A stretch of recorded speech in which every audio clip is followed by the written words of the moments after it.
Thank you to Picky for sponsoring today's review. We all feel strongly about the music we love or hate, and Picky is a free app that generates short song clips to help you discover new music based on your own taste, even getting you paid just for listening the more you dive in. Their algorithm quickly picks up on what you seem to be either liking or skipping, and to make the recommendations even better, they just rolled out a new feature that lets you connect your Spotify so you'll get to the good stuff you'll love even faster. Picky is free and you can download it using the top link in the description down below. Think of it like Tinder, but for music, because you can either like, dislike, or even super like a song, and those super likes stick together in a playlist you can easily drop back into at any time. Every time you hit a new level on the app, it's another dollar you get paid through Venmo just for having an opinion and discovering music. It's a super cool, easy to use experience, so give it a try at the link below, and now let's talk about this new album by Imagine Dragons.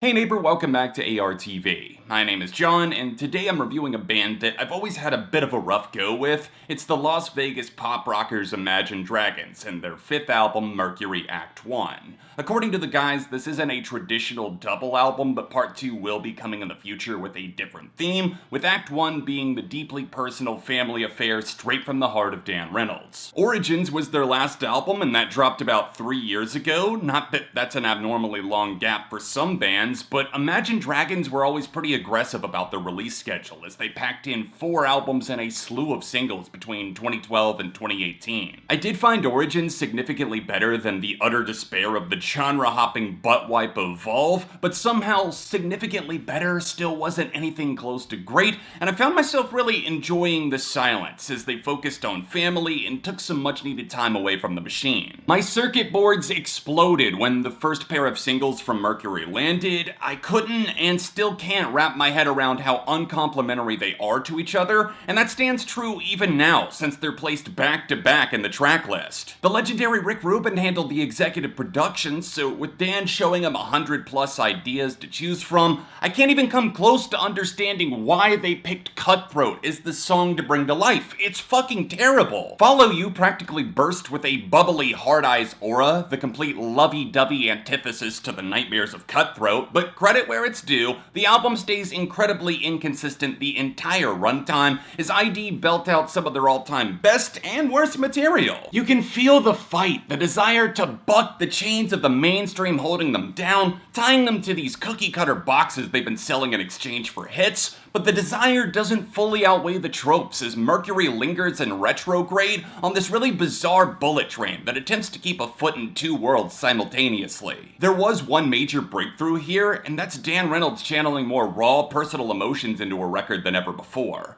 The songs that open up like a therapy session feel like the uncharted champions carrying Act 1 on their back, so to see him molding these simple moments of joy, heartbreak, appreciation, and even self-deprecation really makes me feel that missing connection. Imagine Dragons actually sound like a full band on Mercury 2, which was a really nice surprise. I've constantly felt like the other 3 members were put on the back burner in favor of tacky production antics, so to hear a few cutting guitar solos alongside some choppy drums and bass tracks I can actually hear entering the mix is beyond welcome. Look at the best song on the album, Wrecked, a pure gutting of the tear duct that sees Dan Reynolds effectively ripping his heart out to honor the life of his late sister-in-law who lost her battle with cancer during the band's time away. Yes, I teared up multiple times during an Imagine Dragons song, and you can mock that all you want. That is until you hear it for yourself, because this hits like a brick wall. Wrecked is devastatingly catchy, with simple bouncy acoustics paired with a light electronic gloss as you hear the wells start to build.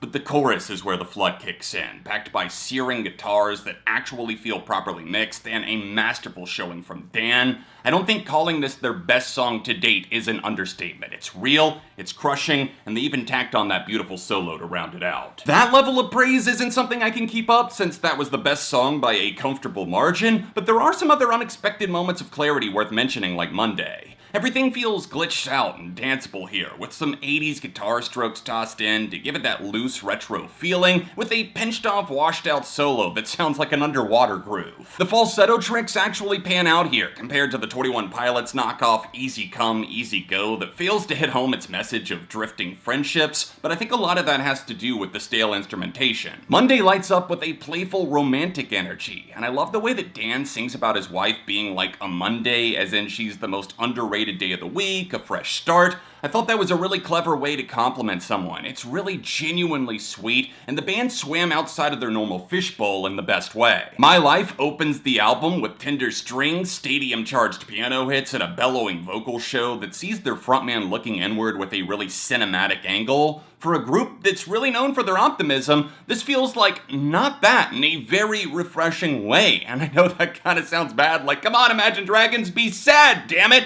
But you have to admit, this often does sound a lot better than most of the stuff they drop. As the LP rolls along, we don't ever really fully recover after the first 4 tracks, with the start of the downfall swinging lazily on the self-love anthem number 1. And I know that sounds like kind of a dick move, like, really bros, self-care? Nah dude, we'll pass. Not like that, it's just stagnant and it doesn't do anything new at all. Like, how many times have we heard this exact same song come down the pipeline in recent years? In fact, that's the biggest recurring problem in the lyrics all the way. They just can't seem to fight off the urge to write off these generic universal tryhards that have already been pinned 1,000 times over. It's Okay preaches to the choir of people who share every inspiring nature picture that pops up with a lyric quote on their Facebook feed, as it kind of shoves down our throats the whole "it's okay to not be okay" mantra that anyone with half a brain cell already knows in the modern age. And again, I know this is aimed at teenagers, I'm sure it'll probably help someone out there, but I just can't help but cringe at the total lack of ingenuity that doesn't even attempt to not be a cheesy gang vocal campfire sing-along. Equally expired is the lukewarm milk No Time for Toxic People, which is a book you can absolutely judge by its cover. The aforementioned single Follow You does sound a bit better in the context of the album, although some of its most annoying qualities, like the oversung pre-chorus and the boomba boomba boomba boomba humming section, is still a total no. But the closer, One Day, leaves the listener on a slight note of hope. A very shallow one, but also one I'd probably have a hard time erasing if I were to chop a few of the weak links from Mercury. Now, one of the big things ID were adamant about with this release is that Rick Rubin was very hands-on with the songwriting, the production, pushing Dan to write aggressively with a tin of vulnerability to make it loud and outside of the box. It's rare that they fully commit to that idea, but when they do,